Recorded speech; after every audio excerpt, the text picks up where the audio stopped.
Buenos días, mi nombre es Diego Marfoy, soy estudiante de Tecnología en Saneamiento Ambiental de la Universidad Nacional Abierta de Distancia UNAD. Este es mi proyecto final de propiedad y contaminación del suelo. Nos tocó desarrollar un problema que se está presentando en la sabana de Bogotá, que actualmente se encuentran para uso de cultivo de hortalizas, como son el repollo, el brócoli, apio, lechuga y cebolla. El manejo de estos cultivos en la actualidad se realiza de manera convencional, resaltando el uso de pesticidas, herbicidas y riego por aspersión. El riego de la zona proviene de una fuente hídrica superficial que aguas arriba tiene vertimientos industriales. En los últimos años se ha visto reducida la productividad en los cultivos y adicionalmente se ha encontrado trazas de metales pesados en sus tejidos. Estudios realizados por la Autoridad Ambiental indicaron que elementos como el cadmio, arsénico y plomo sobrepasan significativamente los límites de toxicidad en el suelo, llegando a ser retenidos por la materia orgánica y absorbidos por las raíces de las plantas. Aquí tenemos una descripción de algunas de las características del suelo. Localización: sabana de Bogotá.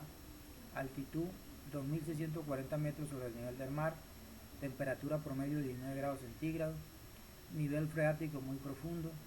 Tipo de drenaje natural: bien drenado. Material parental: ceniza volcánica depositada sobre arcilla lacustre. Uso actual: cultivo de hortalizas.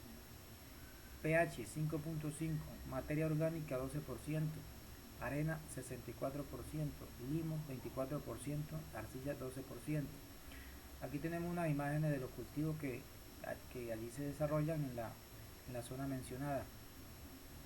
Vemos una imagen del río Bogotá de los vertimientos que hacen las empresas sin hacer el tratamiento adecuado de las aguas industriales, lo cual genera una gran contaminación en todas las aguas que fluyen por este río. Clasificamos el suelo de acuerdo al orden taxonómico. Se tiene en cuenta que hace miles de años la sabana de Bogotá fue un lago y que por estudios realizados se sabe que los materiales a partir de los cuales se originaron los suelos de la zona se depositaron en condiciones lacustres y que los suelos de la parte montañosa se desarrollaron de arenisca, arcillas y otros materiales propios de la cordillera oriental. Hallamos la clase textural del suelo mediante el uso de triángulo de textura. Se puede identificar que la clase de suelo que se menciona en la guía por los porcentajes suministrados es el francoarenoso. Aquí tenemos las características del suelo francoarenoso. Su característica principal es su gran porosidad, cuyo efecto inmediato es la precolación, es decir, la filtración de las aguas de lluvia o riego hasta la capa freática, capa impermeable en que el agua se acumula y no profundiza más.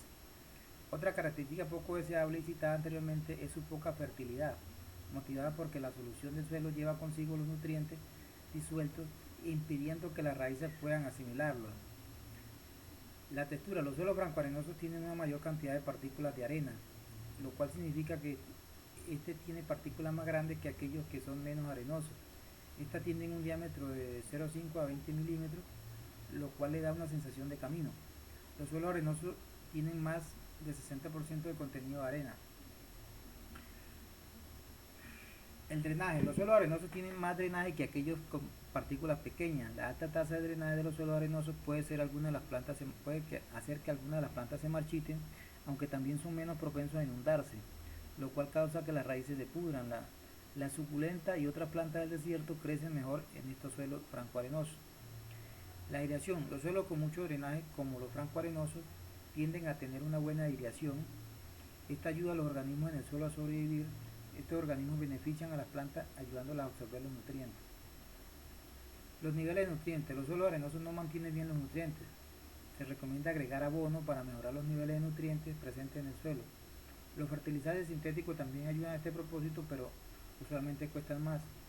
Otra de las ventajas de esto es que se lavan fácilmente en este tipo de suelo, lo cual significa que terminan contaminando las napas de agua y desapareciendo del suelo demasiado rápido como para que las plantas lo absorban. El pH, según las descripciones de la tabla, las propiedades del suelo de la sabana de Bogotá establece que tiene un pH de 5.5, el cual se clasifica en los suelos fuertemente ácidos. Estos suelos, las concentraciones pueden llegar a ser muy altas, generando toxicidad por este elemento en las plantas. Se puede identificar que por ser un clima frío el porcentaje de materia orgánica es alto, ya que presenta un porcentaje del 12%. La materia orgánica del suelo componente sumamente importante, ya que afecta de forma positiva la mayoría de sus propiedades. En zonas altas y de baja temperatura, esta tiende a acumularse, contrario a las zonas de baja, como las altas temperaturas incrementan los procesos de mineralización. En el momento 2 que nos tocó plantear la hipótesis, pues como es muy común en Colombia, hoy en día una de las fuentes de contaminación más comunes es la minería ilegal, por la cantidad de metales pesados como mercurio que vierten a los ríos y mucho más metales pesados sin que haya una, un ente como las autoridades ambientales que hagan los diferentes estudios para verificar los límites permisibles o por lo menos mitigar los impactos que están sucediendo. Otro de los impactos que descartamos, otra de las posibilidades de hipótesis que descartamos es que sea por fuente natural, como es el caso de las lavas y de las erupciones volcánicas, ya que en esta zona no se presenta este tipo de procesos, lo cual descartamos esta opción también. La hipótesis más real que planteamos y que sugerimos para el trabajo es que como se utilizan las aguas del río Bogotá para aspersión de los cultivos y como vimos anteriormente, estas aguas están siendo contaminadas por las aguas que vierten las empresas, las aguas industriales, sin hacer el previo tratamiento, lo cual vienen cargadas de contaminantes y a la vez contaminan todos los procesos para los cuales son utilizadas estas aguas. En general, los metales pesados son incorporados al suelo, pueden seguir cuatro diferentes vías. La primera, queda retenido en el suelo, ya sea disuelto en la fase acuosa del suelo o ocupando sitios de intercambio. La segunda, específicamente absorbido sobre constituyentes inorgánicos del suelo. La tercera, asociados con la materia orgánica del suelo. Y la cuarta, precipitados como sólidos puros o mixtos. Por otra parte, pueden ser absorbidos por la planta y así incorporarse a la cadena trófica, que es lo que está sucediendo con este problema que estamos tratando, que los productos que se están produciendo en esta zona están llegando a la cadena alimenticia con unos niveles muy altos de contaminantes, lo cual está produciendo enfermedades a las comunidades sin ni siquiera saberlo, sin tener idea de que están consumiendo productos prácticamente envenenados, como podemos decir comúnmente. Los factores que influyen en la movilización de los metales pesados en el suelo son características del suelo: el pH, el potencial redox, la composición iónica del suelo, la capacidad de intercambio catiónico aniónico, presencia de carbonato, materia orgánica, textura, entre otras. La naturaleza de la contaminación, el origen de los metales y forma de deposición y condiciones medioambientales producen acidificación, cambios en las condiciones redox, variación de temperatura y humedad de los suelos. La peligrosidad de los contaminantes. Un contaminante se determina por distintos procedimientos químicos y mineralógicos. Para fijar si un elemento compuesto está en una fase soluble en agua, que es cuando con mayor facilidad puede transferirse a una planta o un organismo vivo, la primera valoración de la movilidad se debe hacer determinando qué fracción del mismo se encuentra soluble en agua. En nuestro caso concretamente, los metales pesados están siendo absorbidos por las plantas que allí se están cultivando, como lo demuestran los estudios realizados. Además, la clase de textura del suelo es franco-arenoso, lo que más seguramente está permitiendo la movilidad de los contaminantes hacia aguas subterráneas. Propiedades químicas del suelo. El contenido de materia orgánica del suelo es el factor que más afecta a todas sus propiedades y que en gran medida le proporciona protección ante amenazas externas de los contaminantes. La textura define la distribución del tamaño de las partículas del suelo, arena, limo, arcilla, e influyente directamente sobre el movimiento del agua en el suelo. Las propiedades químicas del suelo han sido enfocadas hacia la nutrición vegetal, el estudio de los coloides del suelo, el intercambio iónico, la región del suelo. Tocó investigar también acerca de las características de los contaminantes mencionados, cuál podría ser su procedencia y los impactos generados en la producción de cultivos y en la salud humana. Trataremos de dar una definición más o menos exacta. Los metales pesados son sustancias propias de la naturaleza de peso molecular alto, muy difundidos, en muchos casos muy útiles, como por ejemplo el plomo, que se utiliza mucho para tubería. Los metales pesados son peligrosos porque tienden a bioacumularse. La bioacumulación significa un aumento en la concentración de un producto químico en un organismo biológico en un cierto plazo comparada a la concentración de producto químico en el ambiente. En este caso, Un ejemplo muy concreto es, por lo menos un pez se come 5 miligramos de mercurio que se encuentran en un río. En el momento en que lo consume el pescado no son 5 miligramos, sino pasan a 10 miligramos.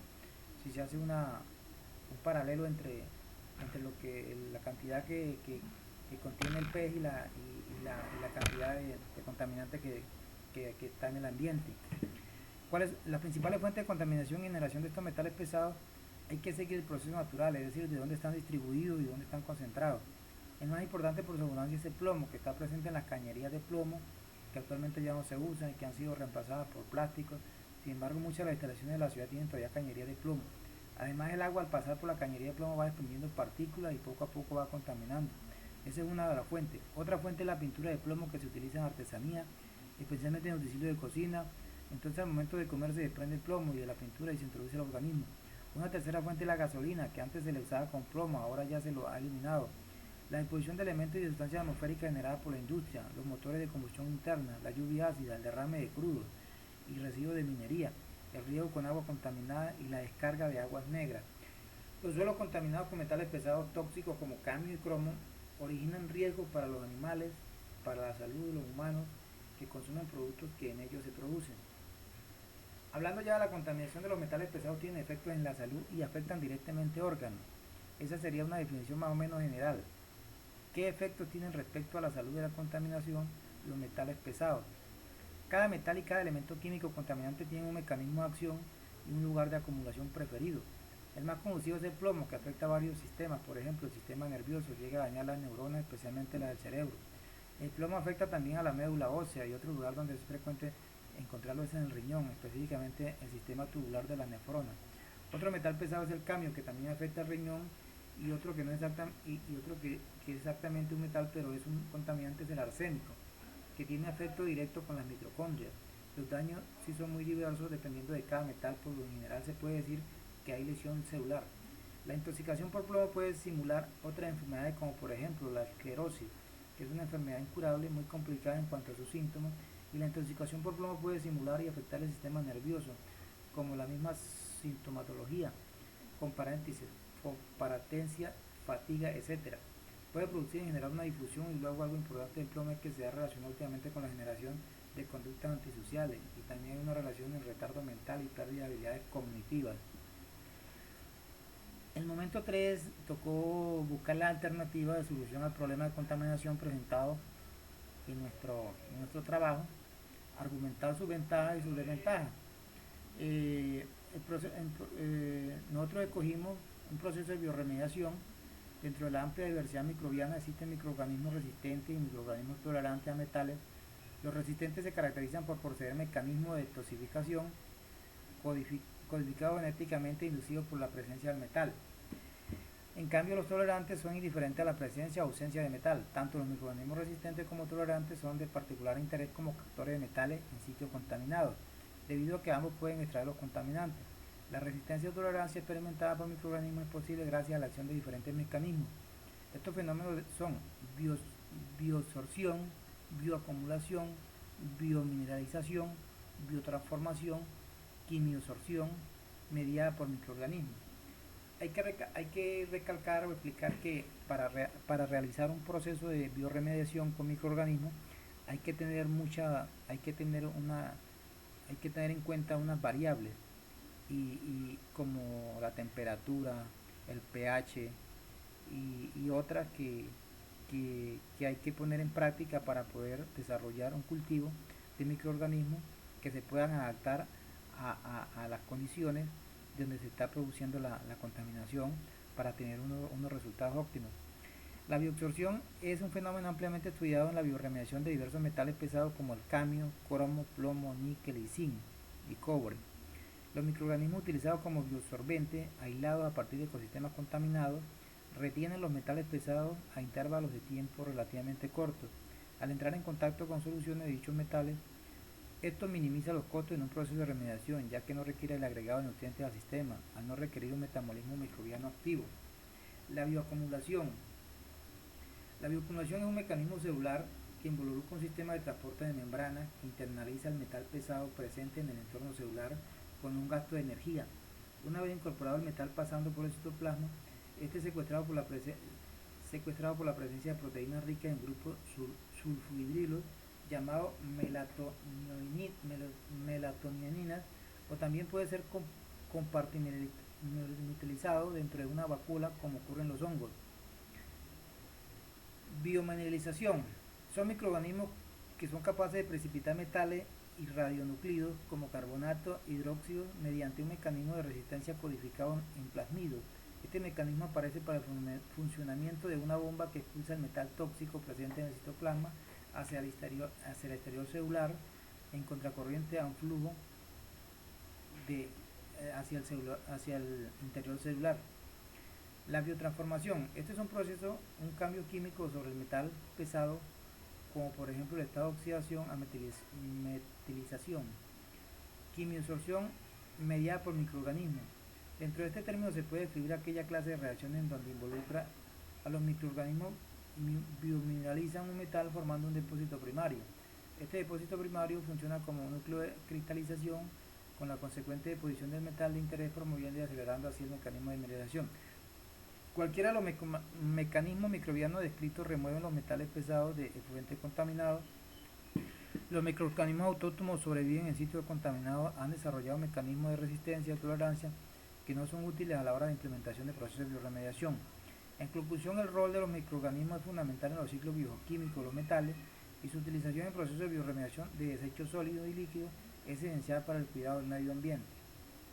Aquí vemos una imagen de los procesos de bioremediación, de cómo se puede llevar a cabo un proceso de bioremediación en una área contaminada, ya sea por cualquier clase de contaminante, por derrame de petróleo, por metales pesados, como es el tema que estamos tratando, por pesticidas, por cualquier clase, y que es un tema de gran relevancia en la actualidad en el campo de la ingeniería ambiental.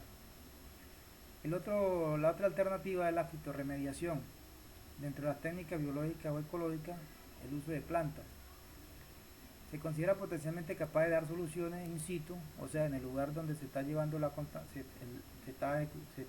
produciendo la contaminación, con un gasto financiero y tecnológicamente relativamente bajo. Además del resultado de una cobertura verde, que es más agradable estéticamente hoy en día, más aceptable para el público, siendo más ecológico. La fitorremediación se puede definir como el uso combinado de plantas, enmienda de los suelos, abono, etc. Prácticas agronómicas, cultivo de suelo para eliminar contaminantes del medio ambiente, reducir su toxicidad. Las enmiendas orgánicas se utilizan tradicionalmente para mejorar su fertilidad de los suelos agrícolas, ya que la materia orgánica mejorada propiedades físicas de los suelos, como son la capacidad de retención hídrica, la capacidad de infiltración del agua, la porosidad y la agresión del suelo, promoviendo la formación de agregados estables. Estas enmiendas también son fuertes de nutrientes esencialmente para las plantas y favorecen la actividad y desarrollo de los microorganismos del suelo, mejorando su fertilidad química y biológica. Aquí tenemos la estrategia de la fitorremediación. El objetivo básico de la bioremediación es promover los procesos naturales, atenuación natural, y desarrollar técnicas para acelerar estos procesos en la recuperación de suelos, sedimentos contaminados. En el caso que nos ocupa, las tecnologías que se hayan ensayado son fitoextracción, la acumulación de los metales en las partes cosechables de la planta y su eliminación al medio. Fitoinmovilización es la reducción de la disponibilidad de los metales en el suelo mediante absorción o absorción precipitada o queletación de las raíces o en la rizósfera. Acidez del suelo en la distribución heterogénea, alta concentración de varios metales arsénicos, variabilidad espacial de la solubilidad y toxicidad de los metales. Bajo estas circunstancias nos encontramos con la necesidad de acondicionar el suelo para permitir el crecimiento vegetal, bien por introducción de la vegetación o por el desarrollo de una vegetación espontánea. Valores de pH del suelo inferior a 5 resulta inadecuado para el desarrollo vegetal, por lo que se requiere la adición de cal para neutralizar la acidez, y para la escasa fertilidad se recomienda utilizar enmiendas orgánicas como estiércol y compost. Proceso de bioremediación. Estos son la imagen del proceso que hace la planta para extraer o para descontaminar los suelos. En conclusiones, con el desarrollo del siguiente problema se puede determinar que la fuente de contaminación es el río Bogotá. El desarrollo de este trabajo es de gran importancia en el desarrollo de nuestra profesión, ya que tenemos una idea muy clara de cuáles son los mecanismos correctos para mitigar un impacto de estas características. En Colombia en la actualidad se pueden estar presentando casos muy similares a nuestros casos desarrollados, provocando grandes impactos al medio ambiente y a la salud de las comunidades sin que ningún ente se percate de la situación y tome medidas para mitigar los impactos que está generando estas contaminaciones en el medio ambiente y en la calidad de vida de nuestra población. Muchas gracias.